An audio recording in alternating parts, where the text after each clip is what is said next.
Blaise Toumatin, bonsoir. Bonsoir. Vous êtes les coordonnateurs adjoints du groupe Adorons l'Éternel, groupe cher à l'illustre disparu Alain Moloto. Vous l'avez connu depuis très longtemps, 15 ans si je ne m'abuse. Qu'est-ce qu'on peut retenir d'Alain Moloto? En fait, merci beaucoup pour la parole. Ce qu'on peut retenir de lui, vraiment, on a beaucoup de souvenirs. Donc, tout le monde le sait, c'est qu'il a accompli dans ce pays, voire même à l'extérieur du pays. C'est qu'il a été pour l'Église Corps du Christ. En fait, c'était vraiment un serviteur de Dieu qui a marché dans la droiture, qui a servi le Seigneur comme il fallait et au travers de ses œuvres. Donc, tout le monde peut savoir ce qu'il a accompli. En fait, c'est vraiment le corps du Christ. Le corps du Christ connaît vraiment ce qu'il a accompli. Voilà. Vous l'avez connu il y a 15 ans. C'était dans quelles circonstances? Parlez-nous un tout petit peu de cette rencontre. En fait, moi je l'ai connu d'abord à la radio Sango Malamo. Et puis on a fait une rencontre avec lui quand il a eu la vision de commencer avec le groupe Adorant l'Éternel. C'était par le biais de frère Franck Moulaja, comme on chantait avec lui à la chorale, la CPK Lemba, et il m'a contacté. Et puis il m'a présenté chez Papa Alain. C'était ce jour-là qu'on s'est vu, on a fait une prise de contact avec lui. Et depuis ce jour-là, c'était en 1998, je crois. Donc c'était ce jour-là qu'on a commencé. Donc c'est depuis 1998 qu'on s'est connu avec Papa Alain. Une question qui est pratiquement dans toutes les bouches, à Kinshasa particulièrement et en RDC en général. Parlez-nous un peu des circonstances de sa mort. Ça n'est un secret pour personne. D'ailleurs, sur la chaîne de référence, dans l'édition de 19h hier, on a passé un élément sur sa famille biologique. Il y a un de ses frères qui a parlé d'un empoisonnement. Vous confirmez cela? Est-ce qu'il y a eu déjà des examens médicaux qui ont été faits à ce sujet? En fait, c'est vrai, il a été empoisonné. Ça nous fait très mal, des rumeurs qui courent par-ci, par-là. En fait, il a été empoisonné à plusieurs reprises. Donc, c'était plus de 7 fois même. Et pour la dernière fois, il a été empoisonné, c'était le 28 avril, lors de la journée qu'on a toujours l'habitude d'organiser Eden, chaque dernier dimanche du mois. C'était le dernier empoisonnement. Mais vous donnez la date avec précision. Vous avez quelle assurance qu'il était empoisonné ces jours-là? Vous avez vu la personne qui l'a empoisonné? Bon, en fait, on ne peut pas quand même le dire ici.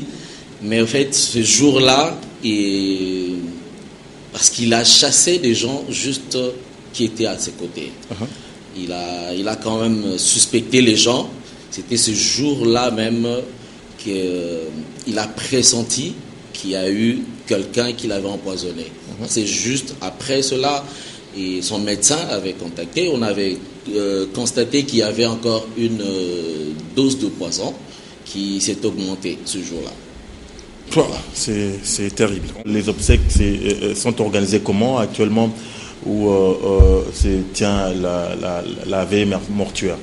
Okay, merci. Avant de répondre à cette question, j'aimerais encore prouver que Papa Alain Moloto a été prouvé et a été empoisonné. Parce qu'il y a encore 3 ou 4 personnes qui ont été touchées par le poison, notamment dans le groupe Adorons l'Éternel. Notamment son deuxième fils aussi. Il y a aussi le frère Clovis et un de nous qui s'appelle Michel aussi, qui sont en train d'être soignés présentement là. Donc cela prouve vraiment qu'il a été empoisonné. Et leur cas, ceux-là que vous venez de citer, sont comment? Désespérés ou non, pas désespérés, on espère en Dieu, donc il y a encore de l'espoir, parce qu'on a remarqué ça un peu tôt. Donc là, ils sont en train de prendre déjà le soin. Voilà, donc les obsèques, je dirais, jusque-là, on est en train de proposer, parce qu'on attend encore sa sœur aînée qui est en Europe, qui veut à tout prix vraiment être là. On attend et je crois qu'elle arrive d'ici le mercredi. Mais jusque-là, on propose à ce que le corps sorte de la morgue le vendredi et puis on enterre ça le samedi. Et si Dieu le veut et que notre demande est favorable au niveau du ministère, donc je crois qu'on va exposer ça au stade des martyrs. Une question un tout petit peu indiscrète pour revenir à l'empoisonnement. Cette chaîne qui se poursuit là. Les groupes avaient affaire à des gens qui l'en voulaient. Vous avez des échos à ce sujet? Bon, en fait, il n'y a aucun problème. Nous n'avons de problème avec personne. C'est seulement le diable qui s'est levé pour combattre l'œuvre, croyant qu'ils vont effacer le nom de Gaël. Donc, et puis il y a même des menaces. Il y a des gens qui sont en train de nous menacer que vous allez tous partir.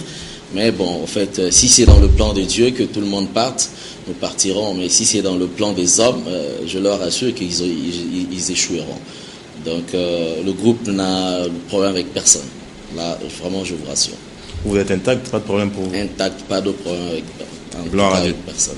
Gloire à Dieu. On a presque fini pour ce soir. Un numéro de contact peut-être pour que la grande famille chrétienne vous joigne. Question de contribuer peut-être. En fait, il y a un compte spécial qui a été ouvert pour tous ceux qui aimeraient bien contribuer. En fait, j'ai plus le numéro de compte en tête, mais je donne quand même le numéro de contact. C'est le 081 417 48 00. Je reprends, 081 417 48 00. Voilà. Merci. Merci beaucoup. Je rappelle que nous recevions Blaise Toumata, coordonnateur adjoint du groupe Adorons l'Éternel.